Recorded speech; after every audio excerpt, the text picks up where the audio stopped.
Advent season, ito yung season na masyadong busy tayo. Okay, may mga parties, may mga reunions. Ito na yung time na nakikita-kitang lahat, naghahanda para sa Pasko. We get so busy in the season of Advent that sometimes when Christmas time comes, we fail to capture the essence of Christmas. Christmas is supposed to be a time of joy. That's why when Christmas time comes, the joy that you will experience in Christmas, dala-dala mo yan buong taon. Okay? Our life should be joyful, it should be happy, not only in Christmas time.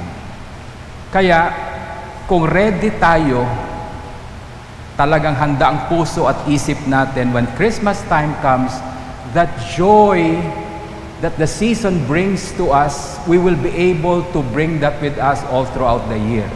But the problem is, when Christmas time comes, we are not ready. Hindi tayo handa. That's why minsan pag Christmas, we just have yung tinatawag ng mababaw na kaligayahan. Kumain tayo ng salad, kumain tayo ng ice cream, lahat ng bawal kinain natin. Kaya talagang masaya tayo, no? Pero pagkatapos ng Christmas, andun na, magche-check up na tayo sa doktor kasi hindi na magandang pakiramdam natin. Okay? And sometimes, pagkatapos kaagad ng Christmas, malungkot na. Meron nga mga ibang Kristiyano, pagkatapos ng Christmas, Biyernes Santo kaagad. Okay? Now, that should not be the case. Christmas time, we are infused with the joy of the Holy Spirit so that all throughout the year, dala natin yan. But we are not prepared for Christmas. Bakit? Because we are so distracted by the many things that is going on in the world. That's why ang Advent, linagay po yan before Christmas. It is placed before Christmas so we can really prepare for Christmas. Advent is a time of preparation. And if we can prepare properly in the season of Advent and really prepare our heart and our mind, pag nahanda natin yan, when Christmas time comes, then we will experience the deeper joy of the Holy Spirit. That joy that we can be able to bring throughout the year. Kaya itong start ng Advent season, itong araw na to, I would encourage and I will invite you to really prepare for it. Now, meron tayong binilang ko Ito, December 3 na. So we only have like 22 days of Advent. Kaya ba natin magbago sa 22 days? Can we change in 22 days? Sabi ng iba, pwede. Pwede. Meron akong kaibigan, namatay yung tatay niya.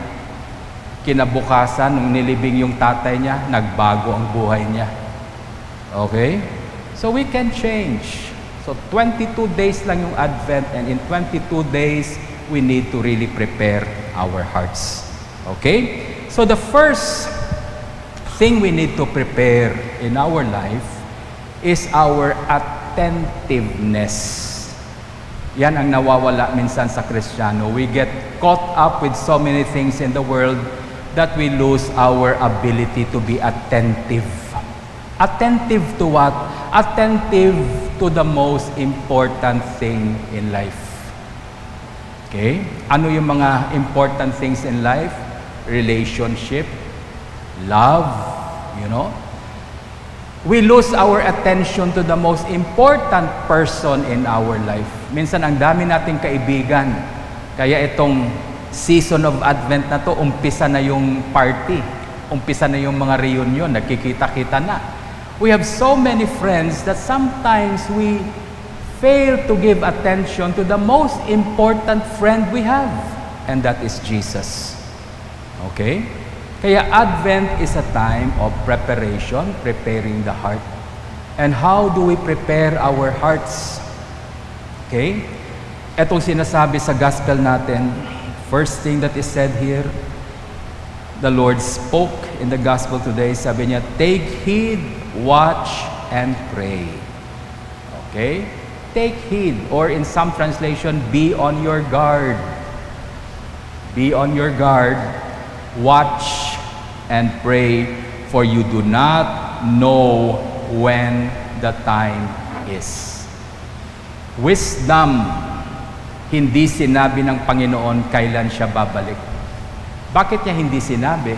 Para tayo ay maghahanda palagi. We should be prepared all the time because we do not know the day of His coming. Okay? So let's look at the coming of Christ. By the way, Advent means, it comes from the Latin word adventus. Okay? Adventus. Adventus means the coming. Okay? So, the first thing that we have to take heed or pay attention is the first coming of Jesus. When was that? Well, the first time Christ came, people were not aware dumating na yung Messiah nila. You know? And in our Old Testament reading, makikita natin yung prayer ni Isaiah. You know, he was praying in behalf of the people. Sinasabi ng mga tao, Lord, pumunta ka na dito, save us. Okay? So we have to remember, we cannot save ourselves no matter what. Hindi natin pwedeng iligtas ang sarili natin. We need a Savior. And that is the cry of our hearts. But if the Savior comes to you today, are you prepared? If we are not prepared for the Savior, we will not recognize the Savior. Kaya itong nangyari sa first reading, you know. The people were crying out, you know, the first, you came, but we did not take heed to your coming. Save us, Lord. No? Yan ang first reading. So we have to take heed. Be on our guard all the time. Christ is coming soon. Yan ang palaging dinideclare ng church. He came on the first Advent. Then He will come again in the future. Hindi pa natin alam, but He will come again at the end of the ages. Okay? So, we need to be watchful of these things in our life. First, tingnan natin yung Advent, first Advent, the coming of Christ. The coming of Jesus Christ, His birth, His death on the cross, and His resurrection to life again, that should be our focal point in life. Diyan tayo nakatingin. The first Advent is the basis of our life every day. Minsan kinakalimutan natin yan. People forget about the birth, the death of Jesus on the cross, and His resurrection. Kaya nawawala tayo sa buhay natin. Meron nga tayong kasabihan sa Pilipino, ang taong hindi marunong lumingon sa pinanggalingan ay hindi makararating sa paroroonan. That's why in life, we have to know where we are going. In life, dapat alam natin kung saan tayo pupunta. Minsan nakakalimutan na natin. Saan ba papunta? Saan ba patungo ang buhay ko? Kasi hindi tayo lumilingon. Saan ba nanggaling ang lahat? Saan ba ang culmination ng history natin? Nandun po yan. It is there in the birth. It is there in the death of Jesus on the cross. And it is there in His resurrection. Kaya binabalik-balikan natin yan. Kaya Christmas, every year, binabalikan. So we can always look back in the first Advent. Yan ang basis ng buhay natin. Okay? But at the same time, we also look forward to the second Advent. When will that second Advent be? I do not know. But it will come at the end of the ages. Kailan yun, Father? May nagtanong sa akin, kailan ba magugunaw ang mundo? Ang sabi ko lang, malapit na. Malapit na. Yun din ang sabi ng mga apostoles. 2,000 years ago, doon yun nagsabi nila, kailan magugunaw ang mundo? Malapit na. Okay? It has been 2,000 years and marami na nagtatanong, bakit hindi pa nangyayari? Kailan ba talaga? Malapit na nga eh. Okay? Yan ang sagot palagi.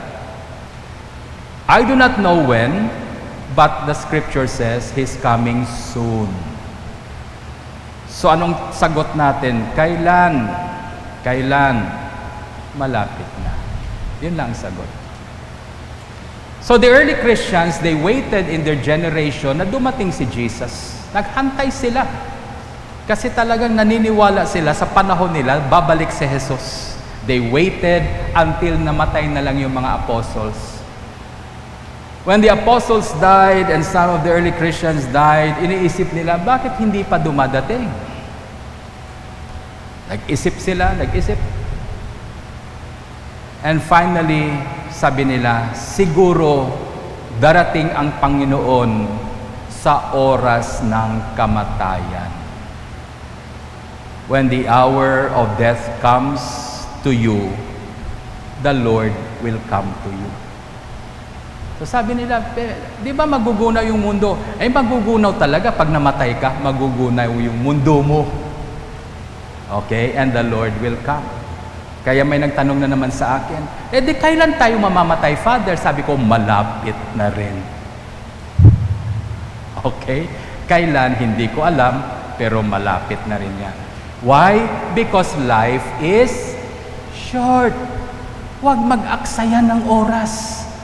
Hindi tayo aabutin ng 200 years dito. Yung iba aabot sa 70. Yung iba aabot ng 80. Merong talagang blessed na blessed, aabot ng 90. Okay? Meron pa nga magiging milyonaryo dahil aabot sila sa 101. Okay? Meron na daw i-release na 1 million yung gobyerno natin. Pag umabot ka sa 101, I don't know kung naaprobahan na ng Senado to. Okay? I don't know. So in any case, even if you reach 101, you know, that is short. 100 years is short.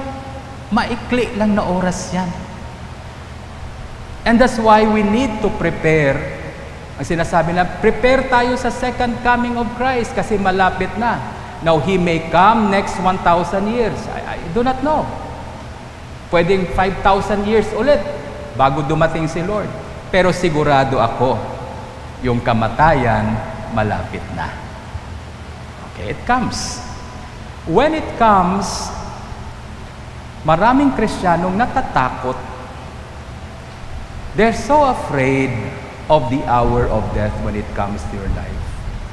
The scripture says that in the hour of death, the Lord will come to us. Why are we going to be afraid? Bakit tayo matatakot? Okay? If He will come to us, why are we going to be afraid? If we are prepared and attentive in our life, nag-iingat tayo sa buhay natin, siguraduhin natin na hindi natin sinasayang ang mga bagay na binibigay ng Diyos sa atin. Our second reading, etong sinasabi ni St. Paul sa mga taga-Corinthians, you know, you have been blessed by God. Ang daming blessing na binigay sa inyo. You have been given so much by God, but those blessings na binigay ng Diyos sa kanila, ginamit nila to take care of other people. Kaya sabi niya, you can look forward to the coming of Christ. Hindi ka matatakot. Because the blessings and everything that God has given you, you use it to help others. You express your love by using the gifts of God to help others. Ito na yung tanong ko sa inyo. Saan nyo ba ginagamit yung mga biyaya ng Diyos sa buhay nyo? Where are you using it? If you are using it to help others, if you are using the blessings of God as an expression of your love for others, then hindi ka matatakot. Hindi ka matatakot when Christ comes to you in the hour of death. You will not be afraid. In fact, you should be excited Because there will await you a great blessing in your life.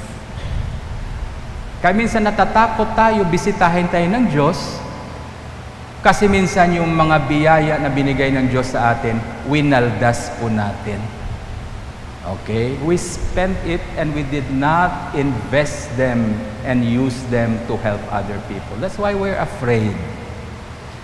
But like I've said today, God gives us a second chance, a new beginning in life. Hindi mahaba ang buhay, life is short. Therefore, whatever God has given to you, start using them. Okay? Using them. Yung mahilig mag-ipon ng pera, ipon ng ipon. Sa sobrang dami ng pera, hindi na mabilang yung pera niya. You know, gamitin mo na yan to help other people. Kasi baka bukas, lumapit na si Lord sa'yo. Sayang yan. Saan mapupunta yan? It will not be credited to you. Okay? Life is short. Sabi nga ng kaibigan ko, don't make it shorter. Kung meron kayong galit, meron kayong tampo, mga kapatid, tigilan nyo na yan. Aksaya yan ng oras. You are wasting a lot of precious time pag kayo'y nagagalit pa. Okay? Kaya minsan, may mga taong talagang nakakainis, sinasabi ko na lang, wala na akong oras makipag-away sa'yo. I have no more time. Why? The Lord is coming soon. If not in the end of the ages, in the hour of death, He will come for me. And when He comes, we will stand before Him in judgment. Amen? Yan ang kinatatakutan natin. Hindi naman tayo takot sa kamatayan. Takot tayong humarap sa Kanya. Kasi alam natin, pag humarap na tayo sa Diyos, dalawang lugar lang ang pwede nating puntahan. Sa smoking or sa non-smoking area. Diyan tayo natatakot. We're not afraid of death. We are afraid of the judgment that will come when we face Christ. Kaya if we are doing our part well, if we are using the talents that God has given us to bless other people, then when that hour comes, we will not be afraid. Amen. We will welcome that time. So I encourage you at this time, sabi niya, take heed. You watch. Don't be distracted by the consumerism and commercialism that is in the world today. Puro na lang bilihin. You know? Yung mga ninong nape-pressure na, mga ninang nape-pressure kasi text na yung mga inaanak. Sana po kayo ninong. Sana po kayo ninang. Nape-pressure na yung mga ninong. Okay? Hindi na makapagdasal yung mga ninong kasi iniisip na, nako, lambing 1 taon na ako hindi nagbibigay ng regalo sa inaanak ko. Malaki ng utang ko. Okay? So don't be distracted by that. No? Remain attentive to what is happening in the world today. Watch. Be watchful. Bakit? Kasi minsan kung hindi tayo mag-iingat, yung kaluluwa natin tulog. Katawan lang ang gising. Okay? Our souls are sleeping. Ano ibig sabihin ng sleeping? Your soul is not aware of what is happening. Maraming Kristiyano ngayon, iniisip nila pupunta sila sa langit, pero sa kilos at buhay nila ay doubt. Okay? Sabi nga ng isang Kristiyano sa akin, kahit na may galit ako, kahit hindi ako nagpapatawad, Father, mahal ako ni Lord, pupunta ako sa langit. Ang sabi ko na lang, siguraduhin mo. Okay? You see, that's what happens when our souls are asleep. That's why we need to wake up. We need to be watchful. We need to be vigilant in our life, especially at this time. And sabi rin dito ni Lord, pray, magdasal tayo. Okay? Magdasal tayo. Tatanungin ko kayo, sino ba sa inyo nagdadasal dito? Okay.